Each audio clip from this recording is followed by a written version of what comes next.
You're about to witness one of the most insane hands in poker history. Let's get to it. He goes, I had a poker player in my van last week.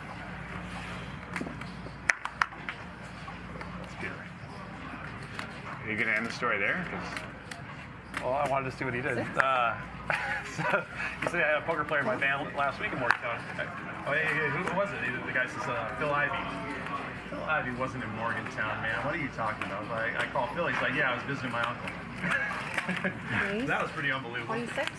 But then we go and there's tailgating festivities in Morgantown. This hand is from a $1 million buy-in cash game on Hustler Casino Live. They are playing 1,000, 1,000 with a 2,000 big blind ante. Peter, under the gun, with pocket jacks playing $900,000 deep, effective, raises it up to $6,000, which is perfectly fine and reasonable. It folds around to Alan Keating in the cutoff with Queen of Spades, 10 of Diamonds. Not a particularly amazing hand, but I know he loves to battle with Peter, so he calls. Jack in the small blind then gets pocket queens, Queen of Hearts, Queen of Diamonds, and makes it $26,000. This is a situation where when you're playing incredibly deep stacked, like these players are, I think you actually want to go even bigger. Normally from out of position, you want to go something like 4 times the initial raise plus any additional money in the pot. So that would be something like 6,000 times 4, which is roughly 24,000, plus the 6,000 call, which would be something like 30,000. And when you're even deeper, you may want to go even bigger, more like 35 or 40,000, because you really don't care if your opponents fold when you are out of position in general, especially when you don't have an overly premium hand. Now, I realize Queens is a decently strong hand. It's a really good hand, the third best hand.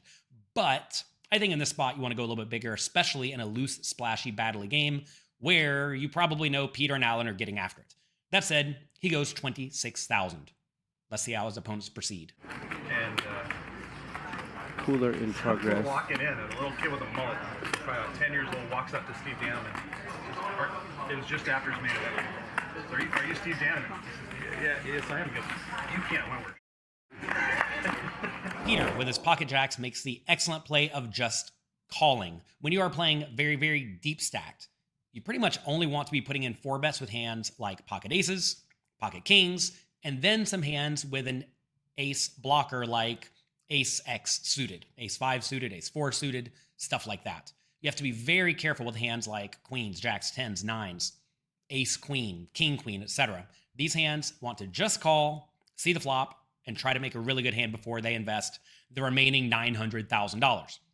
Then Alan Keating decides to call, and this is probably a little bit too loose, but because the 3-bet size was a little bit small, he's in position, closing the action 3 ways. Calling is probably okay, especially if you know how to really get out of line post-flop like Alan certainly does. That said, if I was in Alan's shoes, I wouldn't even bet in this pot. I would have folded to the pre-flop 6K. I would have folded to the 3-bet. I would have been a nit, but Alan's not a nit. Let's see what the flop brings. Keating tagging along with the Queen 10 offsuit against Queens and Jacks. Peter has Jacks. Jack has Queens. Keating has air. Yeah, awesome. Yeah, he's a poker in front of The flop comes 7 of diamonds, 6 of diamonds, 4 of spades. This is a flop where when you 3-bet from the small blind and 2 people in position call, you have to be very careful because your opponents are going to have a lot of sets in their range and also lots of high value draws like flush draws and some straight draws. Whereas you in Jack's shoes are kind of capped at hands like aces, kings, queens. Maybe you have some ace-X suiteds in your range, but this is a spot where Jack has to be very careful because if a lot of money goes in the pot, his queens are usually not going to be in good shape, or the opponent's going to be running a very logical bluff. So I think in game theory optimal world, this is a spot where on the flop, Jack simply needs to check. If he is going to bet, he wants to go for a small bet just to make random cards with some equity fold and to extract value from hands like pocket jacks. But I think in this scenario, Jack needs to take the cautious route and see what develops. That said, he goes 35,000. Let's see how his opponents proceed. No, you're like, yeah, right. Like, sure he did.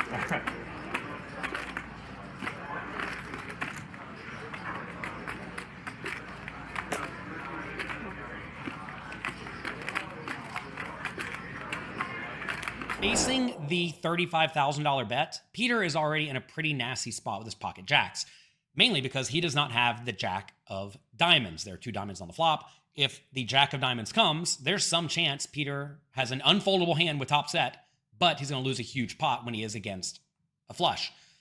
That said, assuming Jack is in there battling, I'm not exactly sure how wild or nitty Jack was playing in this session, but if Jack is in there being somewhat aggressive, I think calling is fine. I think it would be a little bit too tight. It is a difficult spot, though, because when you are sandwiched between the better and someone yet to act who could have all sorts of stuff, you're going to get raised on the flop sometimes. And if you do have a hand like Jack's on this flop, you call the bet and then get raised, it's really, really nasty. So I would have called in Peter's shoes, but it's already getting dicey. Let's see what Alan does with his queen 10, 10 of diamonds. Jack bets 35, Peter calls, and Keating gets creative with the 3%er. 200 large, or 180 large. 180.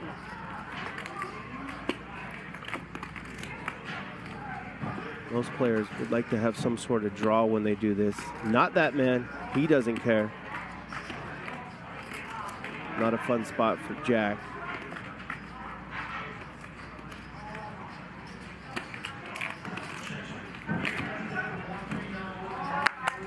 Two more betting streets to come. If I was in Alan's shoes, I would have just folded, but Alan brings on the heat. He makes it 180,000, probably recognizing this is a board where Alan has a whole lot of very strong hands, right? He's going to be calling in the cutoff with lots of suited connectors, lots of small pairs. So he has lots of nuts in his potential range. And on the flop, if he had those hands, he would certainly want to raise to extract value and get protection from all sorts of other draws and overpairs, right? So this is a spot where he should be bluffing some chunk of the time. Now, he probably has a lot of better hands to bluff with, like high equity draws, although when you are in position, you can get to bluff with some just total nonsense. Now, I think the queen with the 10 of diamonds is probably a little bit too weak of total nonsense, but Alan disagrees. He is blasting. He makes it 180. Fun stuff. Now, both the overpairs he's against are in a pretty rough spot because if Alan does have an effective nut hand, they are drawing thin or dead. Let's see how they proceed.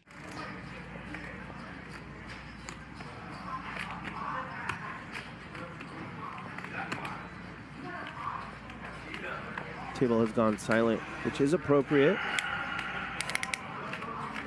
In the pockets over 300K. Call.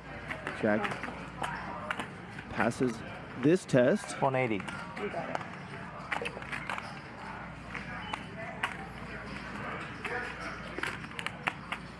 We have about $500,000 in the middle now, with Peter still to act.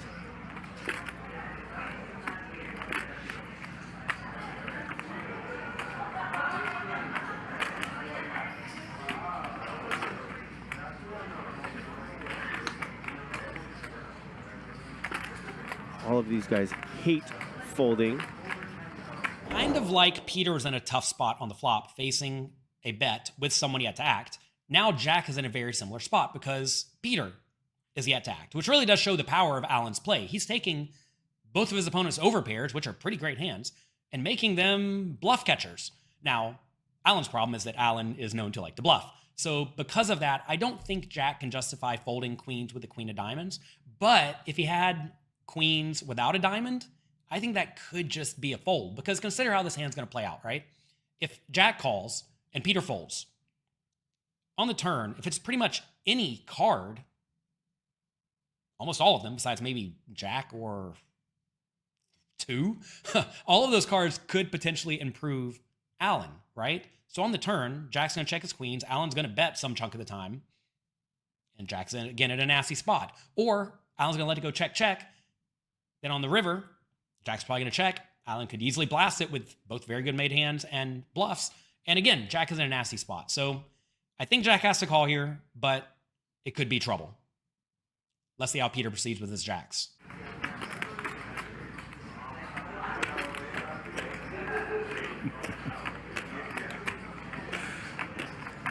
Keating laughing at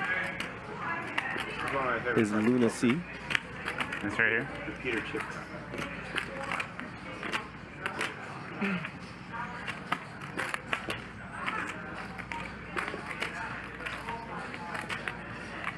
That's the, I just punted 180K, didn't I? Look.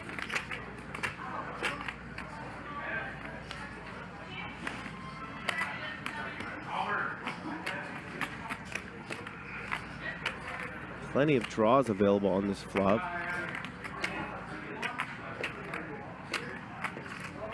Two men with the overpairs, hoping that's what their opponents have.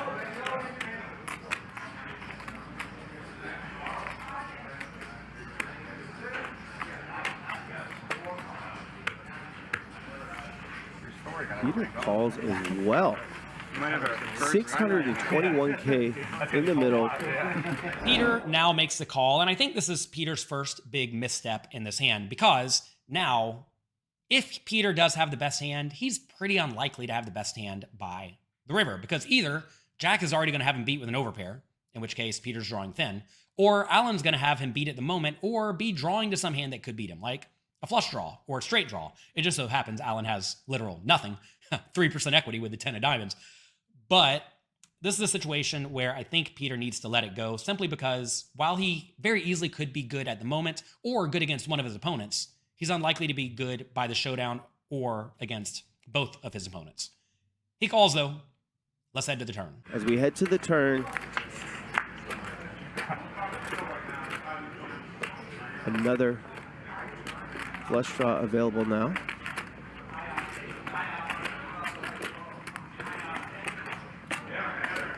Have to believe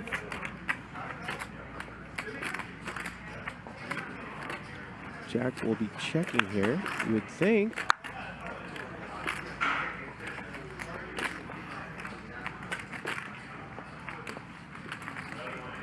Odd to call the raise and then lead on a brick. Check. There's the check.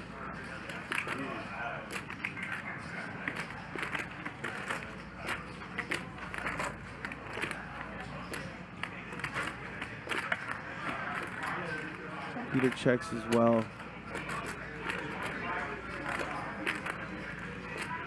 Time to shut it down, Keating. Even if you can get Jack to fold.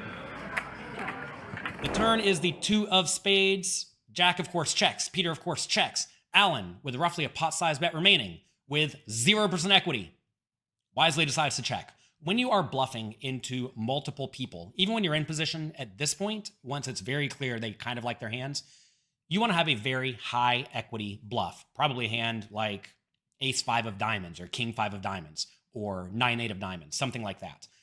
With zip and pip, you just got to give up on the turn. Let's go to the river. Peter's going to look you up. Interesting card here. The flush draw comes in. There's now an overcard out there to the queens and jacks. Check. Keating has just over pot behind. How sick is the man in the 8th seat?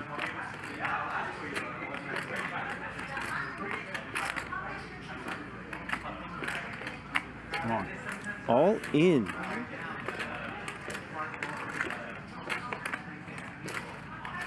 Play of the night thus far. Will it work?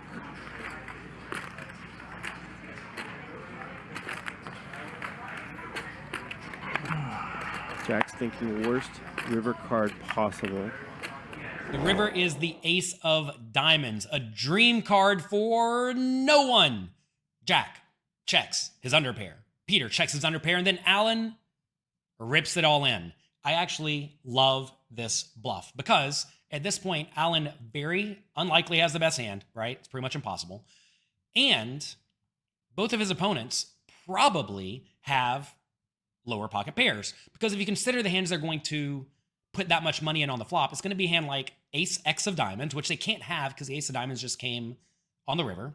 Maybe ace king with the king of diamonds, but that's a lot of money to put in with ace king with just the king of diamonds. A flush, but quite often a flush would have just bet the river for straight up value, or some sort of bluff catcher, right? Like pocket queens, pocket jacks, which makes a whole lot of sense.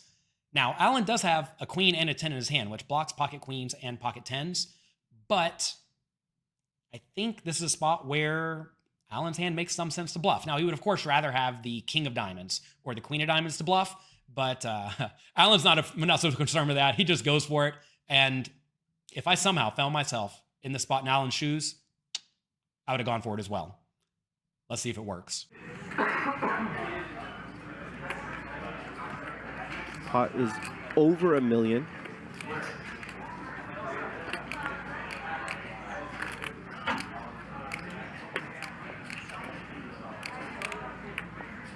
A ridiculously tough spot here for Jack.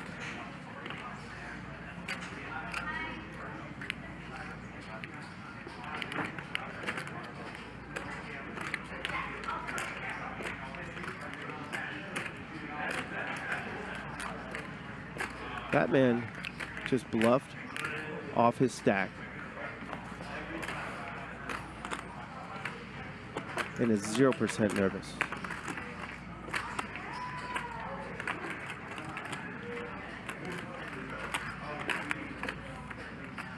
Can Jack somehow find the call?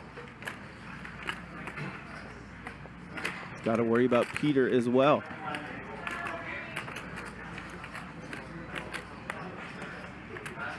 World-class shove by Keating. Can either Jack or Peter find the world-class call?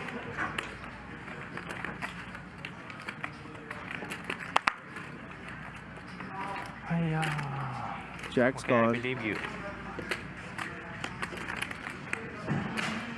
Peter studying his opponent. These two have a lot of history. But it wasn't a heads-up pot, which makes this stronger from Keating. He'd have to be crazy to be bluffing into two opponents. Jack gives it a lot of thoughts with his pocket queens with the queen of diamonds because he does block flushes with that queen of diamonds, and he blocks a lot of logical flushes, right? King, queen, queen, jack, queen 10, queen 9 of diamonds, all of those are blocked. The problem, though, is that Alan could just have one of the other random nonsense low flushes. Alan is not the type of player who only plays high cards to begin with, right? He plays all sorts of low, middle, connected cards. Alan might also be willing to go for a shove here if he did have a set once he's checked 2 twice. That might be a little bit optimistic. I'm not sure. But I certainly don't fault him for folding. It's a nasty scenario, especially with Peter yet to act. And I would have made the fold with the queens as well. Let's see what Peter does. That's what Peter's thinking right now. 600,000.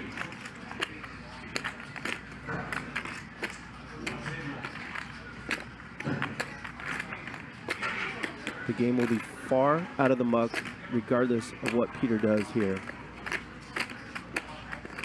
Hero call or fold.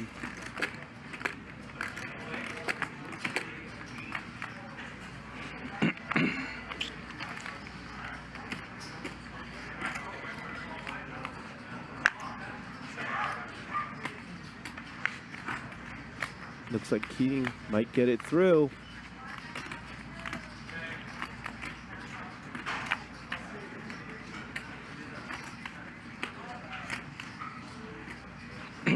Maybe not.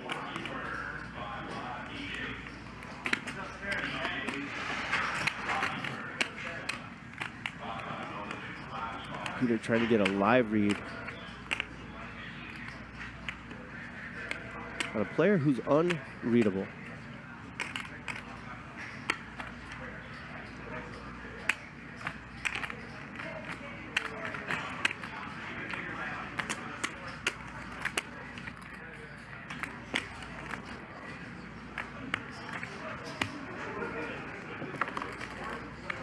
This would be an unbelievable call.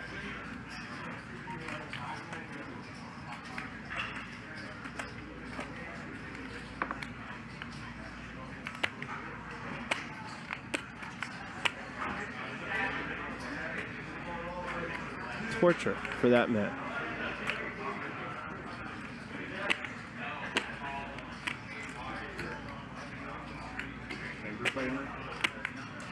Can he get it through? No games today? Oh, did you say Denver? Yeah. There's games, but not today's Miami, Cleveland, and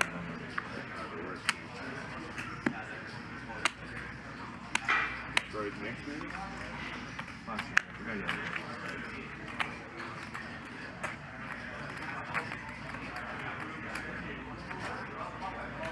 Give Peter credit for thinking this long. There's the call. Unbelievable. Keating, I fucking. Won $5 million last year in the $1 Million game. Wins over $1 million in this hand. Yeah, I'm working 3 times. With the call of the year. Good call, Peter. Peter, the end boss. And Keating's gonna need chips.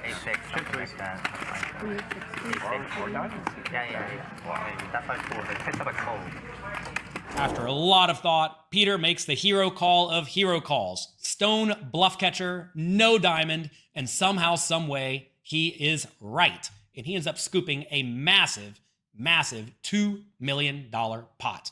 What I want to know before we wrap it up today, though, is who do you think made the better play? Alan with the wild bluff or Peter with the insane call? Let me know down there in the comment section below. While down there, click the like and subscribe button.